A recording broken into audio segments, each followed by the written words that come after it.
dark. There are screams everywhere.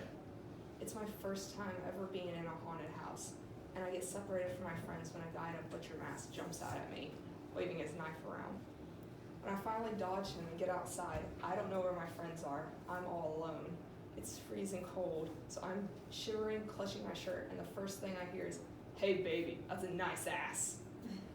This was my first experience with street harassment, and it's a very common thing. 81% of women and 43% of men in America will experience this in their lifetime, with the majority of it happening in their early teens. So me, being 15 at the time, was just a drop in the bucket. So as a victim, I feel that it's necessary to share what street harassment is because, like I said, everyone here will probably experience it in their life. So today, you are going to learn about the types of street harassment, its victims, the effect harassment has, and what to do about it.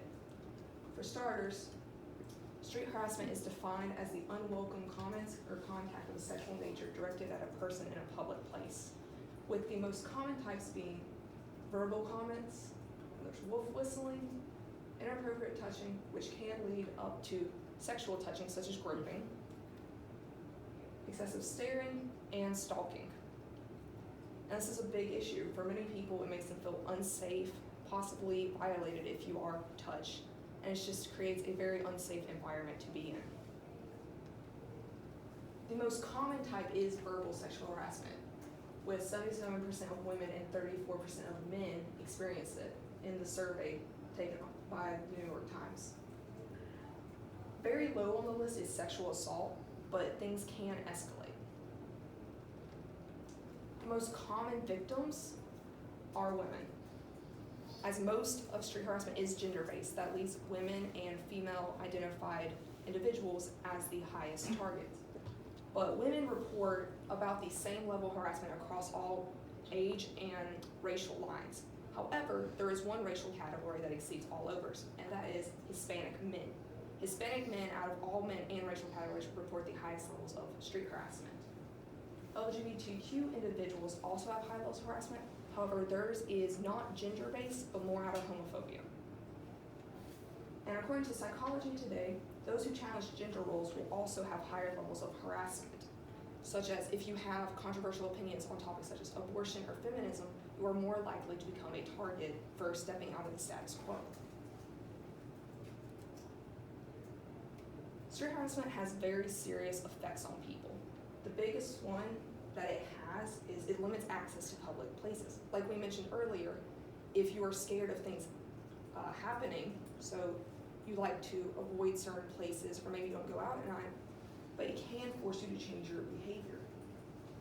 50% of women in a survey done by Stop Street Harassment said they crossed the street in order to avoid it per month. So every month you have about half the population changing their daily routine to avoid this, which makes it a very big issue. There is the fear of escalation. Like we saw earlier, sexual assault is very low on the risk list, but there is that fear of it turning something more. If someone's following you, how do you get scared? How do you know it's not going to turn into rape or murder or something bigger than just wolf whistling? There are also PTSD symptoms reported by people who are street harassed regularly. Women who have experienced sexual abuse have higher degrees of trauma, but even if it's just street harassment, people who experience it multiple times per month do start to have PTSD symptoms such as flashbacks when they experience it again. And there are trauma symptoms through body shame. Most of the verbal comments directed are at strangers, which means you are only commenting on what you see. You don't know them.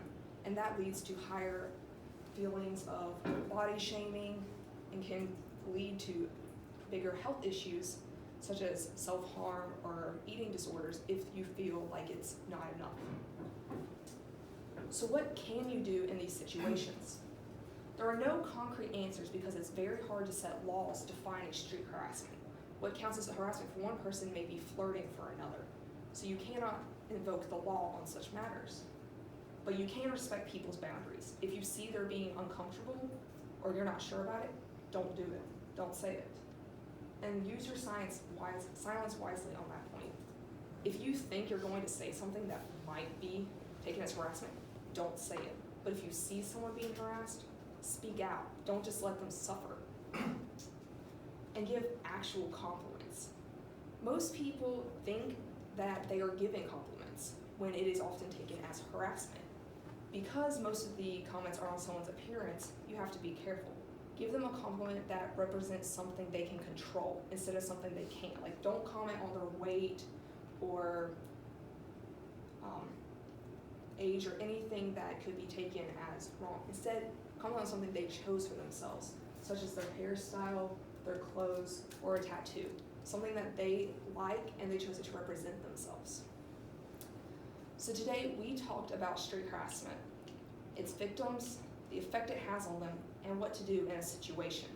This is something that has to be discussed because 81% of women and 43% of men in America will experience this. So it is highly likely everyone here will experience it at some point.